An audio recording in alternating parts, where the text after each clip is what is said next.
Hi everyone, I am Abhinav and welcome to Abhi science.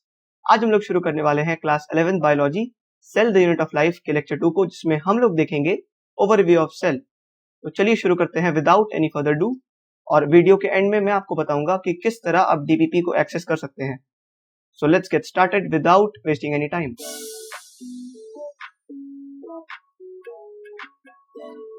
सबसे पहले हम लोग देखेंगे कि क्या क्या सेल एग्जिस्ट करते हैं और क्या क्या हम लोग उनके ओवरव्यू में हम लोग देखेंगे। उसके बाद फिर हम लोग देखेंगे डायग्राम्स और फिर कुछ फैक्ट्स को देख रहे होंगे जो कि आपको एज इट इज याद रखने पड़ेंगे। उसके बाद फिर हम लोग हाइलाइट्स देखेंगे एनसीईआरटी के, और फिर हम लोग रिकैप लेके डीपीपी किस तरह एक्सेस करनी है वो अनाउंस करेंगे। So let's get started. सबसे पहले हम लोग देखेंगे एक फार्मर है जिसका नाम है भोंदू, और भोंदू जो है ये उगाता है अनियंस। तो अब हम लोग को इस फोटो को देख के 3 सेल्स निकालने हैं। अगर आपको नहीं पता मैं आपको थोड़ा बता देता हूँ। सेल्स 2 टाइप के होते हैं, एक होता है प्रोकैरियोटिक सेल, एक होता है यूकैरियोटिक सेल। प्रोकैरियोटिक सेल में आते हैं बैक्टीरिया जो कि एकदम प्रिमिटिव होते हैं। प्रो मतलब होता है प्रिमिटिव और कैरियन मतलब होता है न्यूक्लियस, मतलब जिनमें पुराना न्यूक्लियस है उनको कहते हैं हम लोग प्रोकैरियोटिक, और जिनमें नया न्यूक्लियस है उन्हें हम लोग कहते हैं यूकैरियोटिक। यू मतलब होता है न्यू।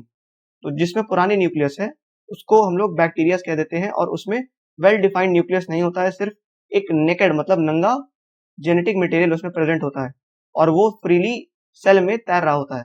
और वही अगर हम लोग बात करें यूकैरियोटिक सेल के बारे में, तो उसमें जो ये होता है जेनेटिक मटेरियल वो एक छोटे से बॉल लाइक स्ट्रक्चर में कैप्चर्ड रहता है जिसे हम लोग कहते हैं न्यूक्लियस। और इसी से सबसे बेसिक डिफरेंस निकलता है प्रोकैरियोटिक वर्सेस यूकैरियोटिक में। प्रोकैरियोटिक की बात करें तो इसमें कोई भी मेम्ब्रेन बाउंड मतलब ऐसी ऑर्गेनेली जिसकी खुद की वॉल हो प्रेजेंट नहीं होती है, जबकि यूकैरियोटिक में सेम चीज प्रेजेंट होती है। तो हम लोग 3 सेल्स यहाँ से ढूंढने की कोशिश करेंगे। सबसे पहले भोंदू खुद एक इंसान है तो ये एक एनिमल सेल होगा, इसमें हम लोग लिखेंगे एनिमल सेल। उसके बाद फिर भोंदू के हाथ में एक प्याज है, तो प्याज भी एक टाइप की सेल है क्योंकि ये प्लांट है, तो प्लांट सेल, प्लांट सेल। उसके बाद फिर इसके हाथ में सॉइल का पैच है, तो ये इसमें भी बहुत सारे बैक्टीरिया प्रेजेंट होंगे क्योंकि बैक्टीरिया आर एवरीवेयर, तो ये आएगा बैक्टीरियल सेल, बैक्टीरियल सेल। अब हम लोग देखेंगे कि किस किस तरह से हम लोग एनालाइज कर सकते हैं इस पिक्चर को और अलग अलग सेल्स की रूट तक जा सकते हैं। तो सबसे पहले ये है हमारा दोस्त भोंदू, और इसके चीक के एक सेक्शन को मैंने कट किया और उसको ऑब्जर्व किया तो मुझे दिखाई दिया ह्यूमन टिश्यू। फिर मैंने क्या किया, इसको मैंने एक थिन स्लाइस में कट किया और फिर मैंने इसको माइक्रोस्कोप में ऑब्जर्व किया तो मुझे कुछ सेल दिखाई दिए। ये है ह्यूमन चीक सेल।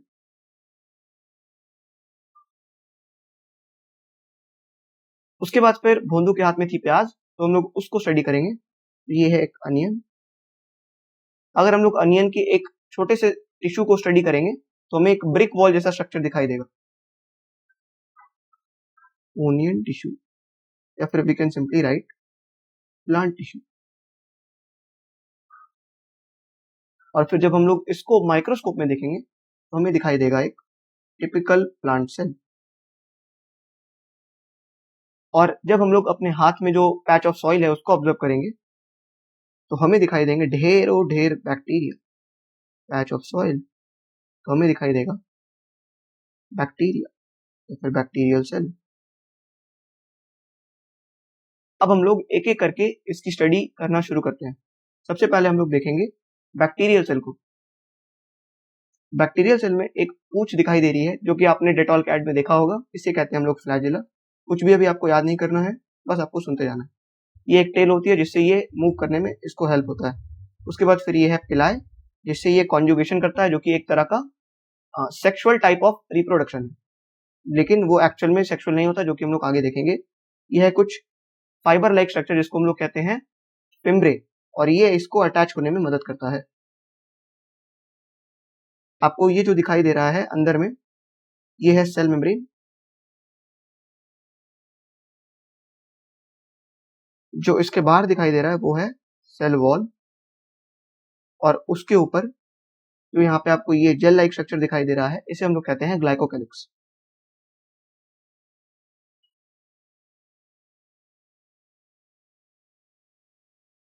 Glyco calyx. अगर हम लोग सेल के अंदर जाएंगे तो हमें कुछ फोल्डिंग्स दिखाई दे सकती हैं जिन्हें हम लोग कहते हैं मीजोजोम, जिसके बारे में हम लोग आगे पढ़ेंगे। यहाँ पे आपको कुछ दो एक दूसरे में इंटरलॉक स्ट्रक्चर दिखाई देंगे जिसे हम लोग कहते हैं राइबोसोम। और जो चीजें जो ऑर्गेनली एक प्रोकैरियोट में मिल रही हैं वो ऑटोमेटिकली यूकैरियोट में मिलेंगी, क्योंकि इनमें कोई भी मेम्ब्रेन प्रेजेंट नहीं होता है। उसके बाद फिर बीच में आपको मिलेगा एक नंगा पंगा डीएनए का पीस, डीएनए, नेकेड डीएनए। फिर आपको कुछ ऐसे स्ट्रक्चर्स मिलेंगे जो कि सिंपली किसी चीज के स्टोर्ड फॉर्म होंगे, उन्हें हम लोग कहते हैं इंक्लूजन बॉडीज।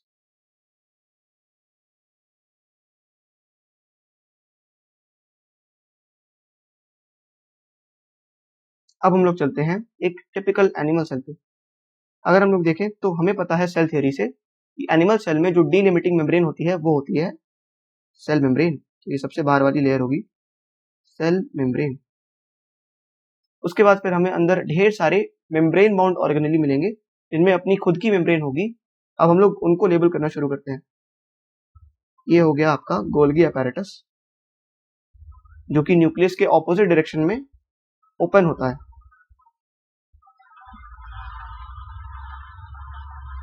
आपको मिलेगी कुछ ट्यूब लाइक रेटिकुलर स्ट्रक्चर या फिर मुड़ी हुई स्ट्रक्चर्स जिनको हम लोग कहते हैं एंडोप्लाज्मिक रेटिकुलम।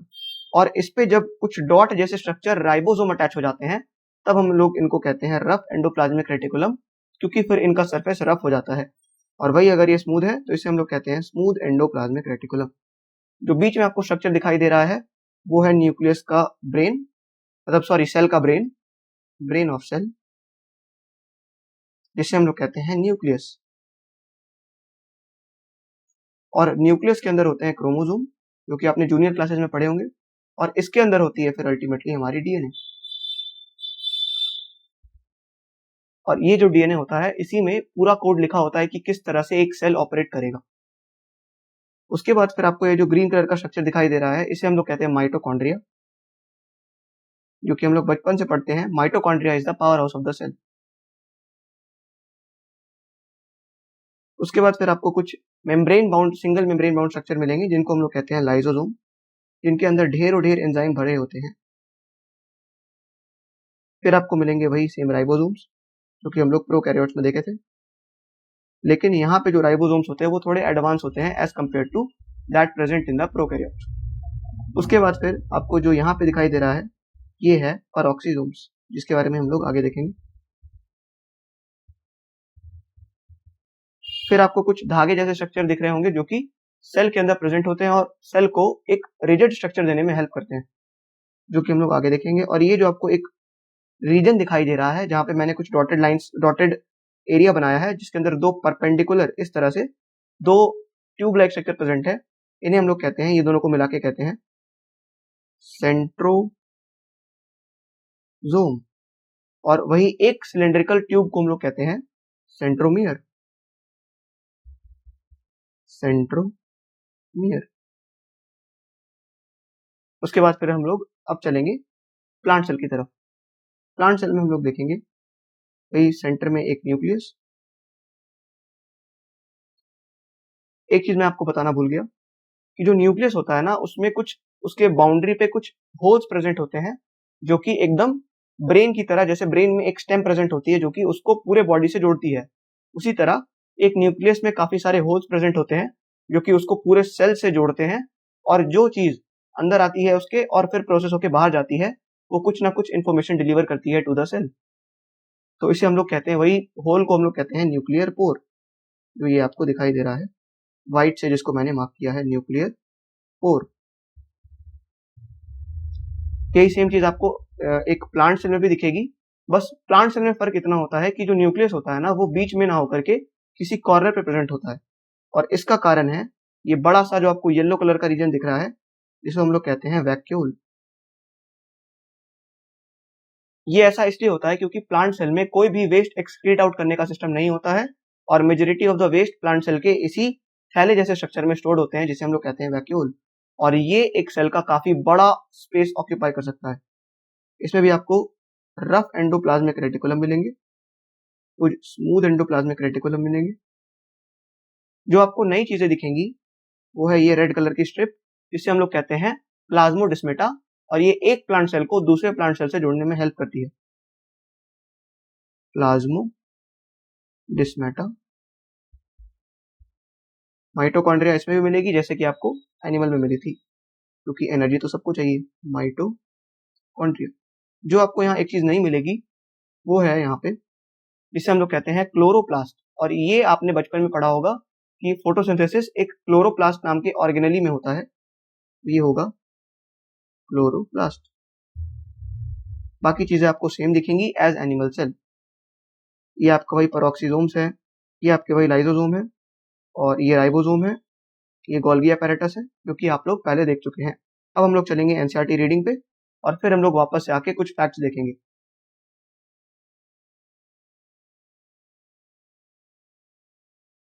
सबसे पहले हम लोग देखेंगे प्लांट सेल जो होता है उसमें सेल वॉल प्रेजेंट होता है, ये हम लोग को सेल थ्योरी से पता है।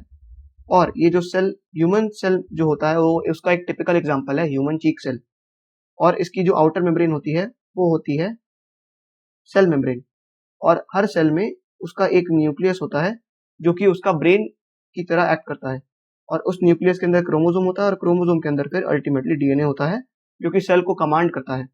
उसके बाद फिर अगर हम लोग बात करें तो इन सेल्स में, मतलब प्लांट और एनिमल सेल में, मेम्ब्रेन बाउंड न्यूक्लियस, मतलब न्यूक्लियस एक लिमिटिंग मेम्ब्रेन के अंदर प्रेजेंट होता है जिसे हम लोग कहते हैं न्यूक्लियर एनवेलप, जो कि हम लोग आगे क्लासेस में देखेंगे। उसके बाद फिर ये जो आपको मेम्ब्रेन बाउंड न्यूक्लियस मिला ये सिर्फ यूकैरियोट्स में मिलेगा, प्रोकैरियोट्स में नहीं मिलेगा। प्रोकैरियोट्स में आपको क्या मिलेगा, नंगा पंगा एक डीएनए मिलेगा, और इसमें मेम्ब्रेन बाउंड न्यूक्लियस प्रोकैरियोट्स में एब्सेंट होता है। उसके बाद फिर एक सेमी फ्लूइड मैट्रिक्स होती है जिसको हम लोग कहते हैं साइटोप्लाज्म, इसको भी हम लोग लेबल कर लेते हैं। जैसे सेल है तो उसके अंदर आपको एक लिक्विड फील्ड मिलेगा, और वो लिक्विड होता है साइटोप्लाज्म। हम लोग यहाँ लिख लेते हैं, ये जो आपको दिख रहा है, ये जो मैंने लाइट ग्रे से मार्क किया है, ये है साइटोप्लाज्म। और एक्चुअल में जितने भी रिएक्शंस होते हैं बॉडी के, वो सारे मेटाबॉलिक रिएक्शंस इसी वाटर या फिर इसी फ्लूइड सब्सटेंस के अंदर होते हैं, और ये सेमी फ्लूइड होता है, और इसमें सारे केमिकल रिएक्शंस होते हैं। आगे चलते हैं हम लोग। साइटोप्लाज्म जो होता है वो वॉल्यूम ऑफ सेल ऑक्यूपाई करता है, और यहाँ पे सारे केमिकल रिएक्शंस होते हैं, और ये सेलुलर एक्टिविटीज का मेन अरेना मतलब प्लेस होता है, और ये सेल को लिविंग स्टेट में रखता है, ये काफी इंपॉर्टेंट है। उसके बाद फिर हम लोग देखेंगे कि यूकैरियोटिक सेल में ऑर्गेनेलीज प्रेजेंट होते हैं जो कि मेम्ब्रेन बाउंड होते हैं, और इनके एग्जाम्पल हम लोगों ने देखा, ईआर होता है, गोल्गी होता है, लाइसोसोम, माइटोकॉन्ड्रिया, माइक्रोबॉडी जो कि हम लोग आगे देखेंगे, मैंने ये छोड़ दिया अभी फिलहाल के लिए, मार्क कर देते हैं इसको भी। ये है आपकी माइक्रोबॉडीज, ये है आपकी माइक्रोबॉडीज, माइक्रोबॉडीज। उसके बाद फिर हम लोग देखेंगे कि राइबोसोम वही नॉन मेम्ब्रेनस होते हैं, और ये जो होते हैं सारे सेल में मिलते हैं, ये भी बहुत इंपॉर्टेंट है। उसके बाद फिर राइबोसोम जो होते हैं वो साइटोप्लाज्म में नहीं और भी कहीं कहीं मिल सकते हैं, जैसे कि क्लोरोप्लास्ट में और माइटोकॉन्ड्रिया में, जो कि हम लोग आगे देखेंगे, तो इसको आपको अभी नहीं याद करने की जरूरत नहीं है। और ये रफ एंडोप्लाज्मिक रेटिकुलम में भी देखते हैं, जो कि हम लोग देख चुके हैं। उसके बाद फिर हम लोग देखेंगे कि किस किस तरह से एक सेल का जो फंक्शन होता है वही कहीं ना कहीं उसका शेप डिसाइड करता है। समझ लीजिए, मैं एक इंसान हूँ जिसकी बुद्धि बहुत तेज है, तो मैं एक साइंटिस्ट बन सकता हूँ, लेकिन अगर मैं फिजिकली वीक हूँ तो मैं कभी भी एक फुटबॉलर बनना पसंद नहीं करूंगा। यही सेम चीज सेल्स पे भी लागू होती है। अगर मान लीजिए इस सेल को ऑक्सीजन ट्रांसपोर्ट करना है, तो ये खुद को चपटा कर लेगा और अपने एरिया को बढ़ा लेगा। अगर मैं बात करूं एक ऐसे सेल के बारे में जो कि दूसरे सेल को खाने की काम करता है, तो वो चाहेगा कि उसका शेप काफी फ्लेक्सिबल हो और वो दूसरों को आराम से सराउंड कर पाए, तो वो एक ऐसा शेप प्रेफर करेगा जो कि काफी ज्यादा फ्लेक्सिबल हो, और वो अमीबॉइड शेप लेना पसंद करेगा, अमीबा जैसा, ताकि वो अपने सेल मेम्ब्रेन को फोल्ड कर सके। अगर हम लोग बात करें एक ऐसे सेल के बारे में जो कि कंडक्शन में हेल्प करेगा, तो वो तार जैसा होगा, तो उसके लिए काफी बढ़िया रहेगा। और इसी तरह बाकी सेल्स भी आपको दिखेंगे। तो ये व्हाइट ब्लड सेल आपको एमीबॉइड दिखेगा, रेड ब्लड सेल आपको बाइकॉन्केव दिखेगा और राउंड दिखेगा, गोल सा। अगर हम लोग बात करें कॉलमनार एपिथेलियल सेल की, तो ये आपको लॉन्ग और नैरो दिखेगा, क्योंकि आप लोग आगे देखोगे तो अभी छोड़ सकते हो आप इसको, कुछ भी याद नहीं करना। नर्व सेल आप लोग याद रख सकते हो कि ये कंडक्शन में हेल्प करता है, तो इसको तार जैसा होना जरूरी है, इसलिए लंबा होता है। ट्रैकिड जो होता है ये भी आप लोग एनाटॉमी में पढ़ोगे, तो इसको भी छोड़ सकते हो। मीजोफिल सेल भी आप छोड़ सकते हो, लेकिन ये राउंड इसलिए होता है क्योंकि इसके वॉल के चारों साइड क्लोरोप्लास्ट आकर के लग जाते हैं और फिर फोटोसिंथेसिस में बहुत ज्यादा हेल्प हो जाती है। उसके बाद फिर हम लोग देखेंगे एनिमल में जो नॉन मेम्ब्रेन बाउंड जो ऑर्गेनेली होती है वो सेंट्रोजोम होती है। ये भी आप लोग नोट कर सकते हो। ऐसे हम लोग ये आगे पढ़ते कि ये जो आपको सेंट्रोजोम दिख रही है ये भी नॉन मेम्ब्रेन बाउंड होती है, नॉन मेम्ब्रेनस। क्योंकि मैंने आपको दिखाया कि यहाँ पे जो आपको दिख रहे हैं 2 सिलेंडर और फिर कुछ यहाँ पे डॉट डॉट स्ट्रक्चर, बस यही एक सेंट्रोजोम को बना रहा है। यहाँ पे कोई भी मेम्ब्रेन प्रेजेंट नहीं है, इसलिए ये एक नॉन मेम्ब्रेनस स्ट्रक्चर होता है। उसके बाद फिर हम लोग देखेंगे कि सेल साइज में और शेप में डिफर करते हैं और माइकोप्लाज्मा जो होता है ये सबसे छोटा सेल होता है और इसका लेंथ सिर्फ 0.3 मीटर्स होता है, जो कि इंपॉर्टेंट डेटा है। बैक्टीरिया जो होता है इसका टिपिकल लेंथ 3 से 5 माइक्रोमीटर होता है और जो लार्जेस्ट आइसोलेटेड सेल होता है वो होता है एक ऑस्ट्रिच का एग।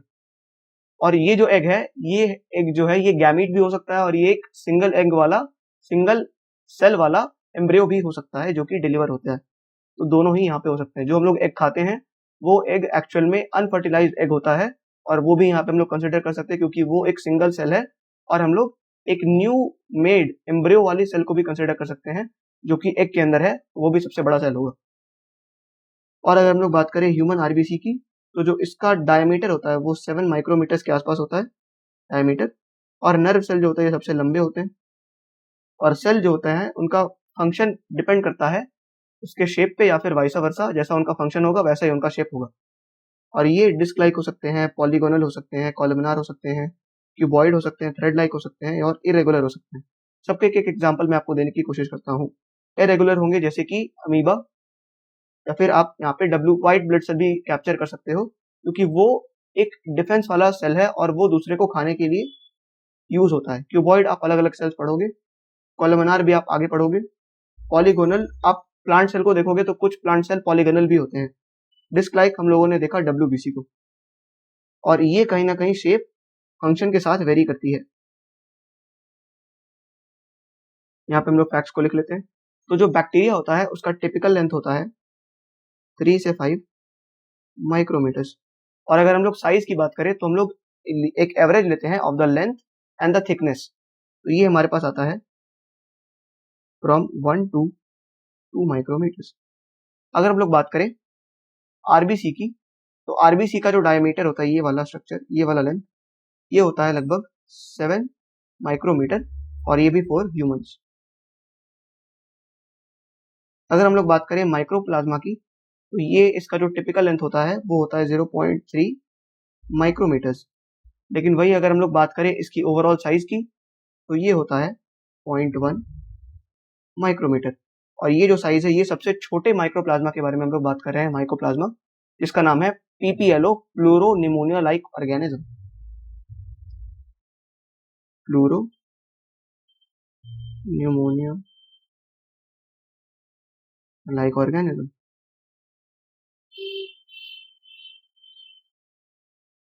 यहाँ पे होता है हमारा आज का टॉपिक खत्म।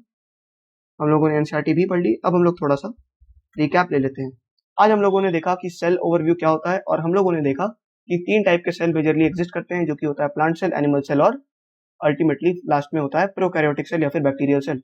बैक्टीरियल सेल सबसे प्रिमिटिव है, इसमें कोई भी मेम्ब्रेन बाउंड स्ट्रक्चर प्रेजेंट नहीं होता है और इसमें एक सिंपल सा, सबसे पहले एक सेल मेम्ब्रेन, उसके ऊपर सेल वॉल और फिर एक लेयर होती है ग्लाइकोकेलिक्स और फिर उसके अंदर हम लोग सेल के अंदर चले जाते हैं और फिर अलग अलग चीज वहां पे प्रेजेंट हो सकती है। जैसे कि मीजोसोम हम लोगों ने देखा था, हम लोगों ने देखा कि एक नेकेड डीएनए वहां प्रेजेंट था और फिर हम लोगों ने देखा कि राइबोसोम भी वहां पे प्रेजेंट थे। उसके बाद फिर एनिमल सेल में हम लोग गए तो हमें अलग अलग टाइप के ऑर्गेनेलीज दिखे जिनमें एक्चुअल में मेम्ब्रेन प्रेजेंट था। अगर हम लोग देखें तो एक राइबोसोम में कोई भी मेम्ब्रेन प्रेजेंट नहीं था और वो अलग अलग चीजों के साथ जुड़ जुड़कर प्रेजेंट था। जैसे कि आपको वो रफ एंडोप्लाज्मिक रेटिकुलम में मिला, फिर हम लोगों ने एनसीईआरटी में पढ़ा कि वो कुछ और ऑर्गेनेलीज के अंदर भी मिलता है, जो कि हम लोग आगे पढ़ेंगे। उसके बाद फिर हम लोगों ने देखा कि उसमें कुछ और भी ऑर्गेनेलीज थे, जैसे कि गोल्गी, क्लोरोप्लास्ट, फिर माइटोकॉन्ड्रिया, फिर एक और नॉन मेम्ब्रेन ऑर्गेनेली थी जिसका नाम था सेंट्रियोल। और फिर इसी तरह हम लोग प्लांट सेल के पास गए। उसके बाद हम लोगों ने देखा कि प्लांट में एक वैक्यूल प्रेजेंट है जो कि एनिमल सेल में नहीं है। और फिर हम लोगों ने इस टॉपिक की एनसीईआरटी पढ़ी और आज हमें कोई भी एमसीक्यू सॉल्व नहीं करना है और चैप्टर होता है खत्म। मतलब सॉरी ये टॉपिक होता है खत्म। और अब मैं आपको बताता हूँ कि किस तरह आप डीबीपी एक्सेस कर सकते हो। आपको डिस्क्रिप्शन में एक लिंक मिलेगी ड्राइव की, उससे आप उसको डाउनलोड कर सकते हैं और डीबीपी के एंड में आपको एक लिंक मिलेगी जहाँ पे आप क्लिक करके डायरेक्ट पहुंच सकते हो वो उसके सॉल्यूशन पे, जो कि यूट्यूब पे अपलोडेड होगा, या फिर आप उसको चैनल पे जाके ढूंढ सकते हो। Till then keep working hard and I will meet you soon in the next video. Thank you and stay tuned for more.